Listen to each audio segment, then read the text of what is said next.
Check it out, check it out. So, as luck would have it, with the patience of a Jedi, I found this guy for free. Somebody was throwing it away on trash day, and I said, I put on the brakes real quick, put it right in my trunk, and said, thank you, homie. I appreciate it. You throwing this away? They said, heck yeah. I said, how? I said, because it's crap. It's stuck. And I said, oh, okay. And then I went to work. And then, come to find out that, yes, it is stuck. So there is wire in the tip. It is heavily corroded, and it is clogging up the feed. This guy clearly is rusty as all I get out, so I'm gonna have to replace that. Plus, I've also heard on the interweb that like they are, could be better anyways. So I'm gonna try to unclog this guy, get some new tips, give it a little cleanup just in general. One thing I did do though was I plugged it in just to make sure that everything sounded like it was working, and it did.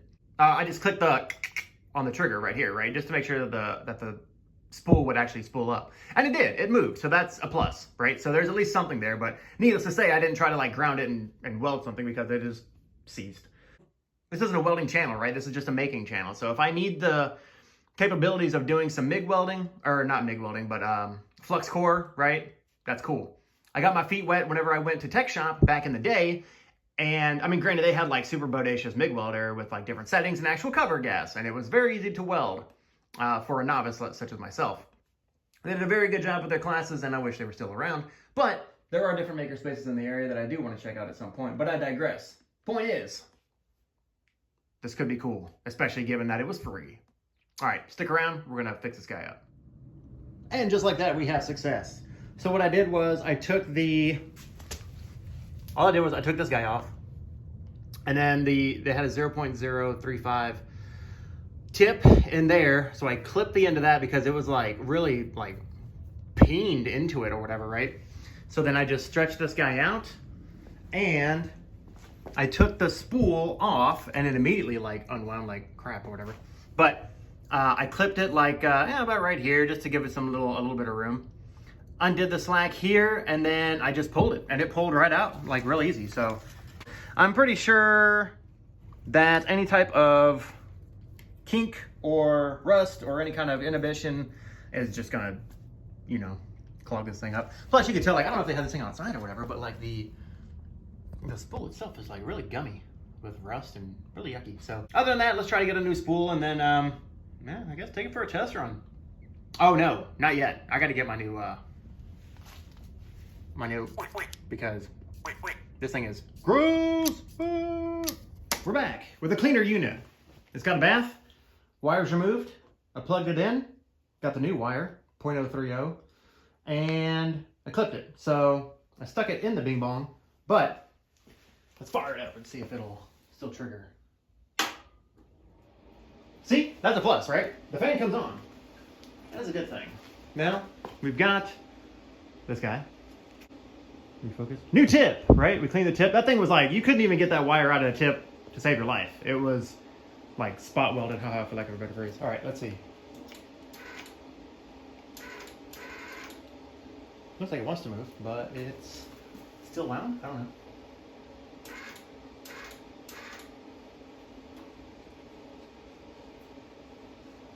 Oh, maybe because there's no tension, haha.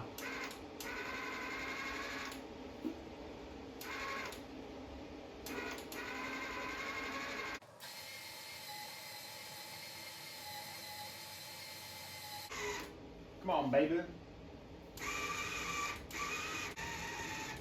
I don't like that it's stalling out like that. I mean, it's coming out. See, there it is. It came out, but it like just sucks. It's like, ugh, please, ugh. Check it out, check it out. Check out my tip. Whoa, baby. It's pretty long. So, just like that, we have success. There's a couple things you can do to make sure that you have a good feed. Number one, make sure that your tip isn't dirty, right? I changed out the tip. I got the 0.030, and I got new wire that wasn't rusty. I also got a new bearing that wasn't rusty. We changed it out. New bearings, right? I got a whole sleeve of them. There's like 10, so they're basically like a little over $1 each. But now I have them for life, son. Or at least until I find another project. But they are Z609. That is Z as in Zytheria. we have that changed out, and that was in this guy. Come on, focus here. Here's the wire feed, right? We have it on this guy. Other thing, make sure before you even do that, before you feed your wire, check that this guy right here is set to the appropriate wire, right? So there's like a side A and a side B, sort of like your old cassettes. Nobody remembers those. Anyways, 0.030, face up 0.030. On the other side, on the bottom side, down below, it's 0.035. All right, so I did have to switch that around. And then upon doing so, I noticed that the 0.030 teeth, for lack of a better phrase, were really gooey with like shavings and stuff like that.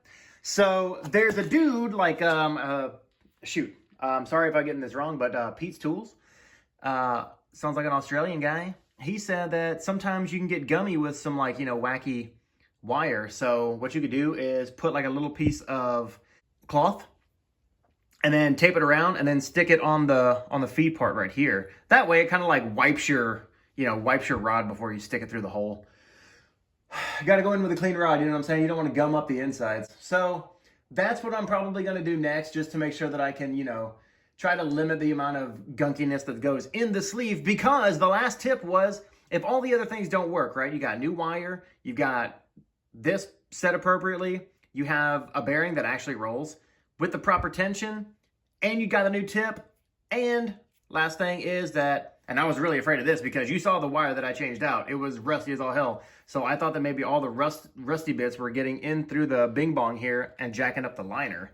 I don't really know what the ins and outs of changing a liner are, but it looks fairly easy for a good industrial welder. This one is chintzy, right? So I was hoping it wouldn't have to come to that, and luckily for me, it didn't. So the next thing is to actually fire this thing up and see if it'll actually hold a weld. And first though, with this little guy, get the jaws of life. So I'm going to swap this guy out with the new jaws of life, and then I'm going to take it for a test run, fixing stuff. This was cheap. This is trash, man. All right, real quick, I just wanted to show you, this is the piece that I learned on the MIG welder at Tech Shop back in the day. And I kind of cleaned up just this edge. I'm not going to go super crazy with it because I want to just, you know, see if the thing works. If it gets an arc, that's great. If not, then we're back to the drawing board of figuring something out. But check out this weld right here, man. This is when I started getting real good. Looks like a roll of dimes. That's pretty cool, right? For a beginner. But anyways, I'm just going to hit this part right here, and then we'll see what happens. Okay, here we go.